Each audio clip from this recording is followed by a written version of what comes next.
"We're not your bank anymore," Mom snapped, her voice thick with self-satisfaction. Like she'd been waiting for years to deliver that line. Dad folded his arms beside her, nodding in smug agreement, as if they were the final bosses of my life's game and had just hit game over. I didn't flinch. I didn't beg. I didn't even blink. Instead, I thanked them for dinner, stood up, and walked out of the restaurant. 2 minutes later, my phone buzzed. Trust Manager, 8:03 p.m. Approved their $15,000 monthly allowances. My hand hovered over the keyboard. All the years replayed like a film in fast forward. The lectures. The manipulation dressed as parental guidance.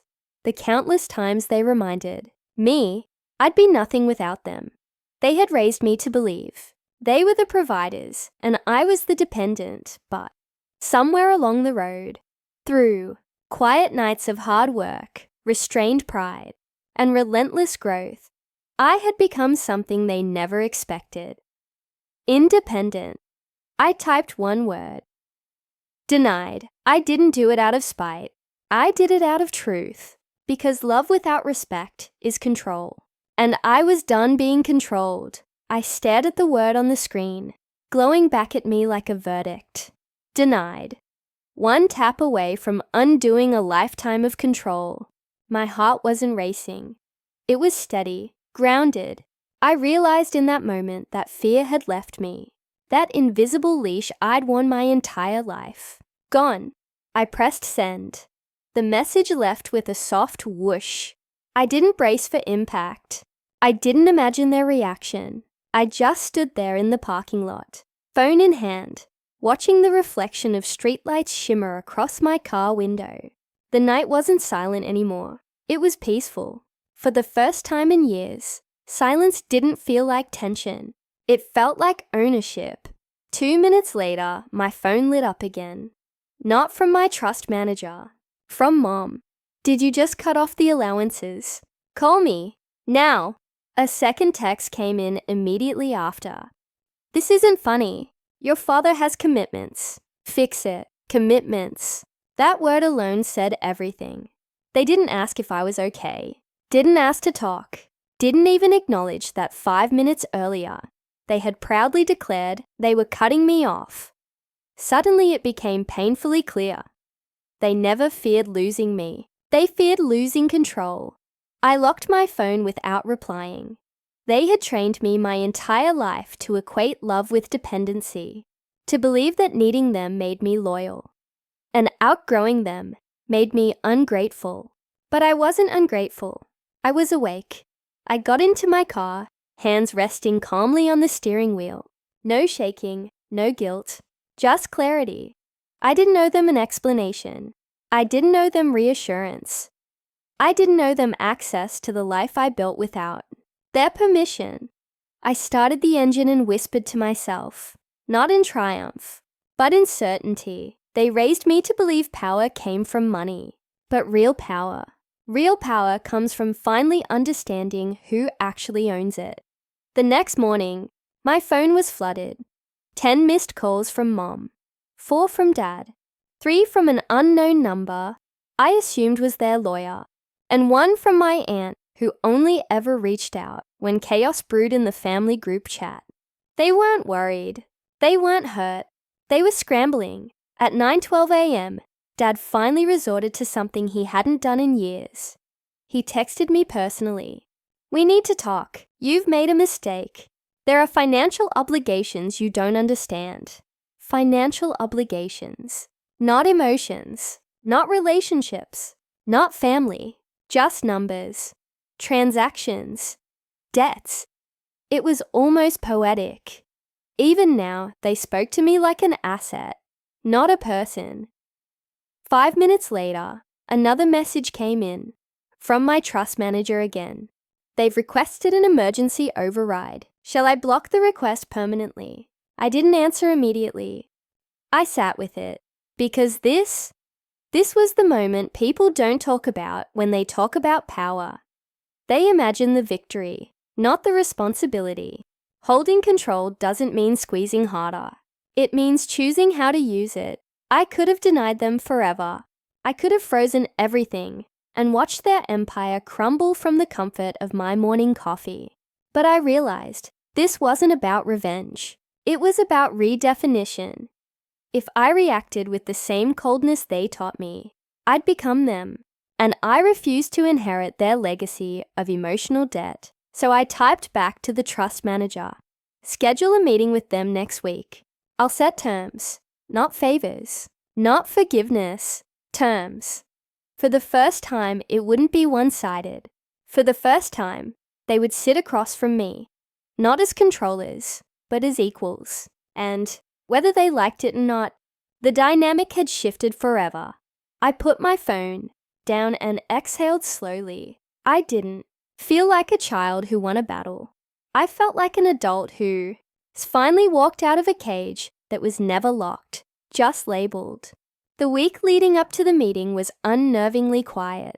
No more calls, no more threats disguised as parental concern. Just silence. Not the soft kind, the strategic kind. They were regrouping, building their arguments, probably rehearsing lines about family loyalty and obligations. I imagined them sitting together, trying to decide who should play good cop and who should play victim. On the morning of the meeting, I arrived early and sat alone in the boardroom. Long glass table, leather chairs, city skyline behind me. It wasn't lost on me that I was sitting in the same kind of space they used to conduct business deals. Except now I was the one waiting. At 10:02 a.m., the door opened. Mom walked in first, dressed like she was attending a corporate negotiation. Dad followed, stiff and unreadable. They paused when they saw me at the head of the table. Not the side, not the corner, the head. There was a flicker, brief but real, in their expressions. Recognition, not of position, but of shift. Nobody spoke for several seconds. Then Dad cleared his throat. "We didn't come here for war," he said. "Good, because I didn't either." Mom placed a file on the table. "We've calculated the expenses we need, covered while we transition."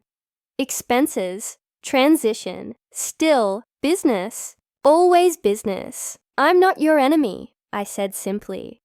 "But I won't be your safety net anymore without boundaries." They looked at each other, confused, maybe even offended.